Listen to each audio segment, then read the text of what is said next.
Mumbaye telefone yari ukuntu uce yigira uce bikatika sorry rero mwico nakumva mwico gihe santazoca handi mu kuza kwagwanya aca muri bene data aca mu dusengana aca mu dukorana imirimo aca mu tubana aca hirya no hino rero niyo mpamvu nahaye akarero ku umusirikare ntafa kwizera umuntu ari wese umusirikare yamara maso iki ahantu hose ategerezwa kuba maso akama yiteguye niyo mpamvu rero ahantu ikintu cyose nabukwiye ukijamwo utabanje gusenga banza usenga Imana wumve ko Imana ariyo ikurongoye nubwo Imana yakurongora akatara ahantu heza Imana izokurindirayo kuko arizo yakurungitse ariko nugenda wirongoye nuzohura n'ibibazo Imana izori kumwe nawe niyo mpamvu rero bene data dukwiye kuba abantu bari maso ukwiye kwama ucana igicaniro cawe udakwiye kupfa kwirongora gufe kugenda kuko muri kino gihe turi mu gihe cyanyuma cuko Imana iko ategura umugeni wayo kandi abariko iri kwitegura umugeni wayo kandi yuko abantu dukwiye kuba maso kuko muri kino gihe stane ko kora ku muvuduko urenze w'abantu umuntu adashobora kwiyumvisha kandi umwe muvuduko ariko akora ahantu toshobora kumenya ko yokorera niyo mpamvu rero abantu benshi mukwiye kuba maso ntimuje ngaho ngo mugume mwumva ngo hariya niho hari Imana hariya niho hari Imana hariya niho hari Imana fata umwanya wawe ubanze usenge kandi menya ko wewe ari ukwiye kwishakira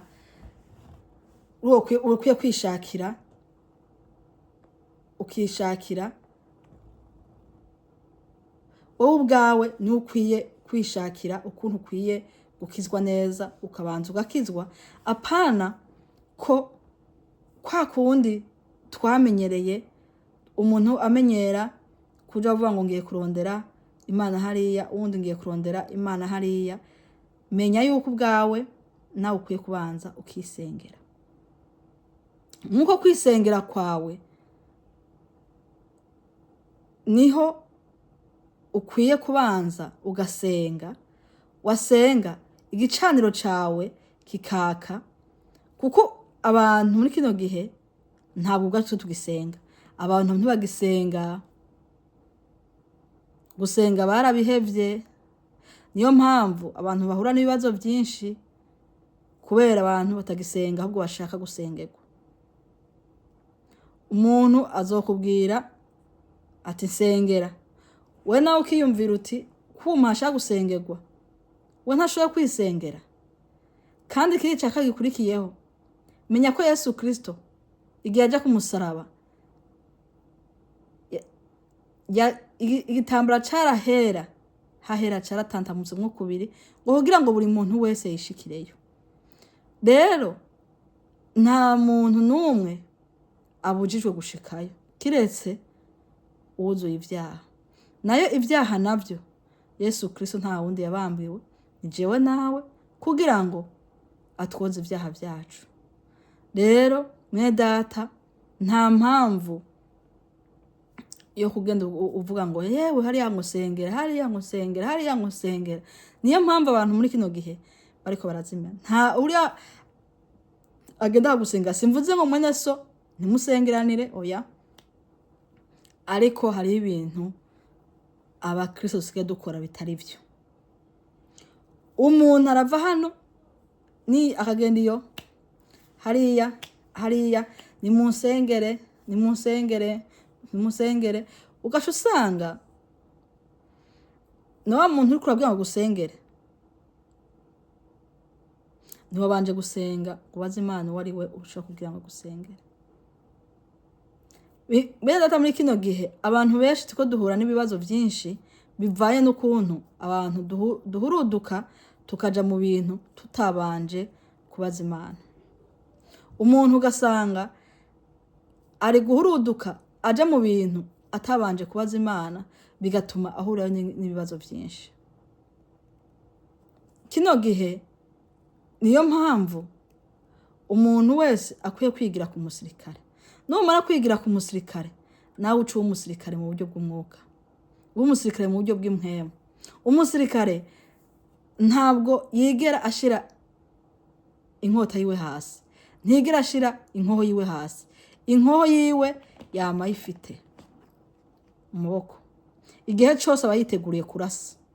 Nihagira ikimutera aba yiteguriye kurasa, nihagira ikimutera aba yiteguye kurasa. Ubu ni igihe cy'uko ukwiye kwama uri maso kugira ngo urwane, kuko Satani nta hantu namwe adashoboye kunyura, nta hantu namwe adashoboye guca. Agerageza uburyo bwose bwo kunyura hano nyura hano kugira ngo agukwege mpaka agufashe. Kandi nuhumiriza nusamara aragufata, kandi aragufata burundu, azoba kwifatiye. Kuko muri kino gihe hari ibintu biyoberanye biteye ubwoba. Uyu munsi uragenda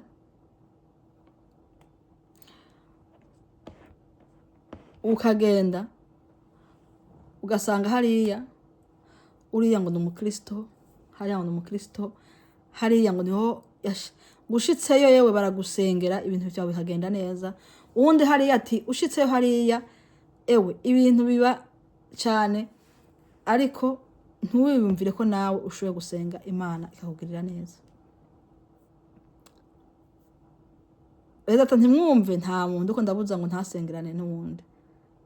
Ni byiza gusengerana, ni byiza, ariko ndiko mvuga gusa kuri aho hose dukwiye kuba maso. Nukuba maso kubera abantu benshi uyu munsi ariko rabiriramo. Abantu benshi bazinditswe Imana, abantu benshi bamaze kuva mu vyizerwa by'Imana, mu vyizerwa baramaze kuva ku Mana, bavuga ngo nta Mana ikihari, kubera ngo abantu dahura nabo bagira ukubatubesha ngo Imana uku bakadukora ibi, abandi bakagira ukuntu ku mpamvu z'uko ikibazo duhura naco nuko twamenyereye gusengerwa, ariko twebwe tutigeze twiga ngo twige gusenga. Reka wige gusenga, kuko hazogera ahantu ubwawe ugakenera gusenga utabishoboye. Rero kuko igihe turiko turegerezamo ni igihe cyanyuma c'iherezo, bisaba yuko umuntu wese azisengera.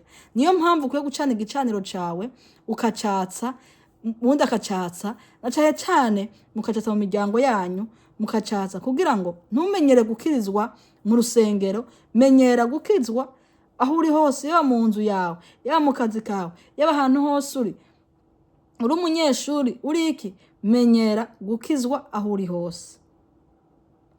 Ntumenyere ngo gukirizwa mu rusengero, ujya mwanya umara mu rusengero akari uzuba ukijijwe, ahandi hose ukaba ugitonga kwivanga.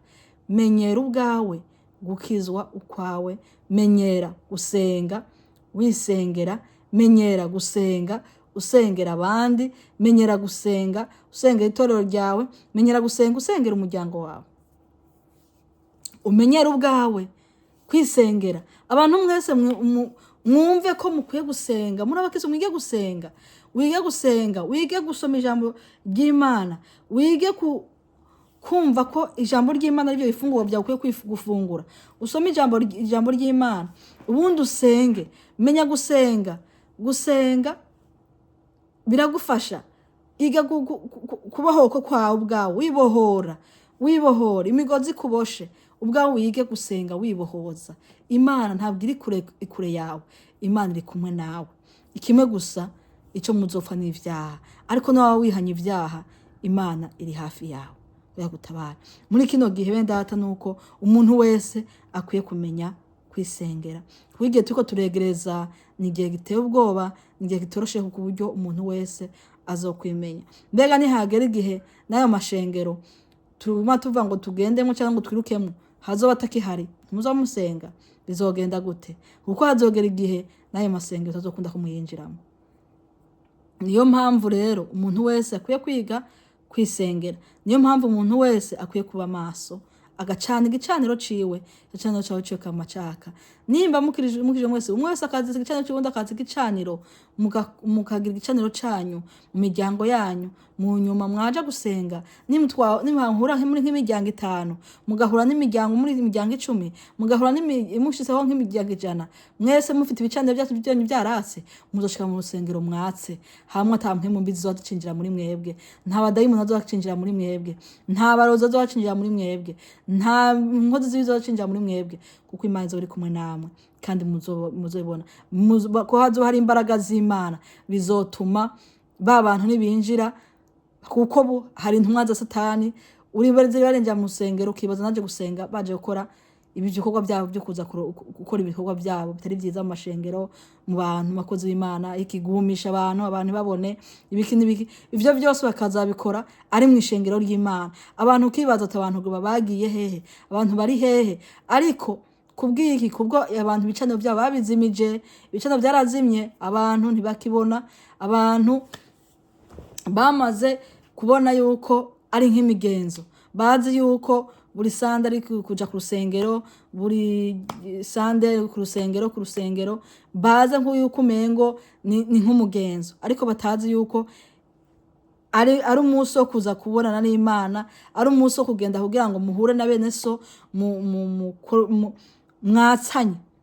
mwatsanye, umwe yatse mugenzi wundi yatse mugenzi we, hanyuma uje ngo aje gukizwa ari mushasha. Mbe ndikumvuga ku bakozi b'Imana, ku bakora imirimo, abaririmbyi, abasenzi, abahanuzi ndetse n'abandi bakora ibikorwa by'Imana, abo mugiye guhurira abari kugira ngo mugiye mwatsanye, ariko ubu siko bimeze. Imana yo mwijeye turengere cyane. Rero dukwiye kumenya yuko dukwiye kwatsa ibicaniro vyacu bikama vyaka. Niyo twatsa ibicaniro vyacu ntabwo tuzoba tukizimizwa, nta bantu zo kuduhenda ngo batubwire bati nimuze tugenda ha, nimwumva uzomubwira ati yego nzoza, ariko ubanza ufata umwanya wo gusenga. Nufata umwanya wo gusenga, Imana izokubwira ati ntugende ndiyo, canke ikubwira ati ntabwo ndiyo ntugendeyo. Ibyo bizotuma utabaye ukizimira. Ubwo ijambo ry'Imana hano ariko urabwira abigishwa ngo muze mwirinde, ngo ntimuze mujeyo. Rero uko kuvuga ngo kwirinda ntabwo ari kindi, kuko ntuzava wirinda ngo wirindishe amaso yacu ngo ushobore kumumenya, kuko aza ari mu ishusho ya mwene so, kandi akaza umubona kwamira ivyamwa vyiza, ariko utazi ivyibitse mu mutima wiwe, ugasanga mu mutima wiwe hari ibindi vyibitsemwo atari vyiza. Niyo mpamvu rero dukwiye kwama turi maso. Rero niyo utaba maso ngo ube maso igice cyawe kibe cyaka, ico gihe uzosanga uguye mu bibazo. Niyo mpamvu rero dukwiye kuba maso, ntitugende nk'abantu batabona, ariko dukwiye kuba maso, niko ijambo ry'Imana ritubwiye. Kandi muri ico gihe Imana Yesu yaravuze ngo ntimuze mujeyo, ukandi abantu bazoza bigira ngo bigira Kristo. Rero ngo ntimuze mujeyo. Ubu nta uzoza kubarira ngo ndumunyavyaho ya aza kubwira nuze Imana iri hano, nuze ndumu Kristo, nuze ukunuku ugendeyo uhuriyo n'ibibazo. Niyo mpamvu rero ijambo ry'Imana ritubwiye ngo ntimuze mujeyo, kandi ico gihe ihanga rizotera irindi, ubwami buzotera ubundi. Muri kino gihe nico turimwo, turi mu gihe isi yamaze kuba nabi, hariya wumva intambara, hariya ukumva intambara, nico gihe tugezemwo. Ariko abantu benshi ntabwo bariko barabibona. Abavuga ngo ico gihe kandi hazoba amapfa, ngo no kunyiganya kw'isi bizobaho henshi, ariko ivyo byose ni itanguro ryo kuramukwa. Bene data, nico gihe tugezemwo. Iki ni gihe ahantu hose wumva inzara, ahantu hose wumva economy zitameze neza, ibiki, nico gihe tugezemwo. Niyo mpamvu abantu tutakwiye gusamara, abantu bakwiye kuba maso, tukama twiteguye. Ngo niho bazobatanga ngo muzigirizwe, bazobica kandi muzokwankwa n'amahanga yose abahora izina ryanje. Bene data, muri kino gihe umenye ko umukristo ahantu hose ari abatorohewe.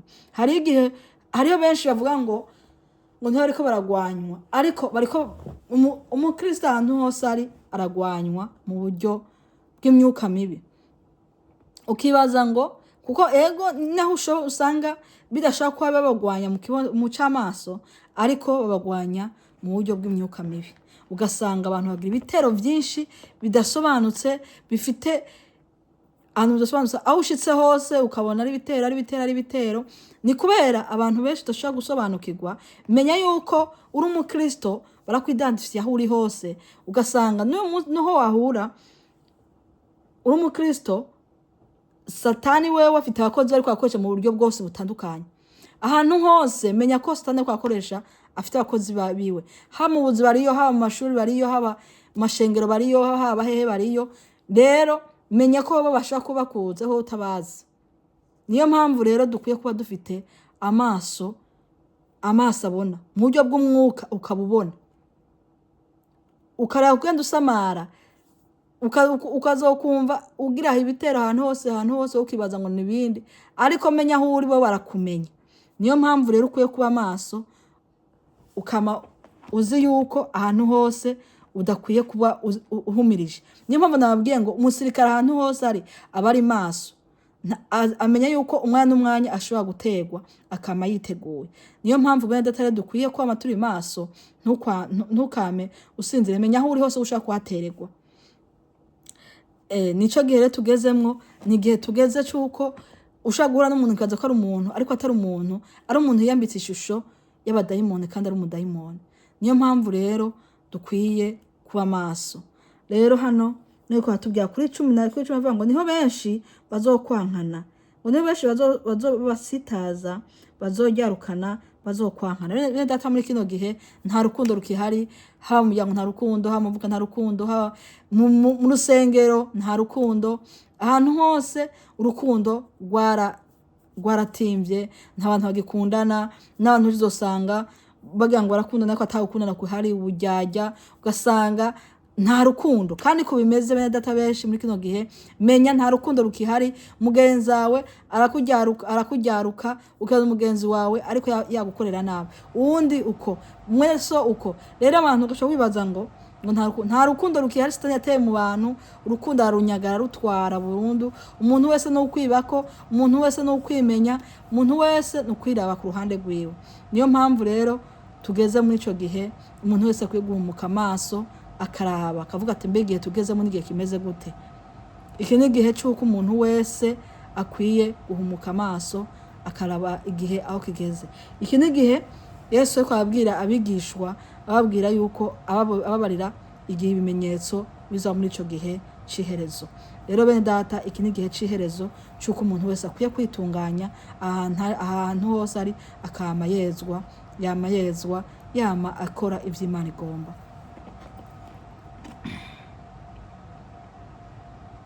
Ngo kandi hazokwaduka abigira bavugishwa n'Imana benshi, bazimize benshi. Bene data muri kino gihe abantu bihinduye bakigira bavugishwa n'Imana ni benshi, bariko barazimiza benshi bariko barazimira ku bwinshi.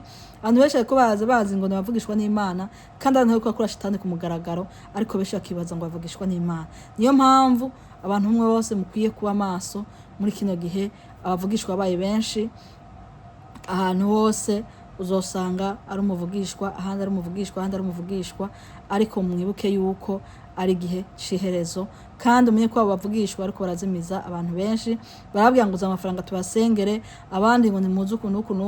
Bamwe gasanga ariko bakwegera mu myuka mibi, abandi ariko bakwegera mu buzimire, kuko bakoreshwa n'Imana n'abakoreshwa n'imyuka mibi. Kandi nabo abakoreshwa n'imyuka mibi barabona, kuko barabona bagasanga bakubwira ko ibyo kuvuga ugasanga nivyo, ariko atari iby'ukuri, baba bikoreshwa n'abadayimoni. Rero niyo mpamvu ukwiye guhaguruka ukaba maso, wowe ubwawe nawe ukakwiye gusengera. Abantu bose nzovuga ngo nsengera, ngo undi ngo sengera, ba maso kuko iki ni gihe kitoroshe. Mubwo muri gino gihe hari ibibazo byinshi biriko biratera abashaka n'abakristo, byamara kubatera bakananirwa, bagira no gutumereza kw'amasengesho.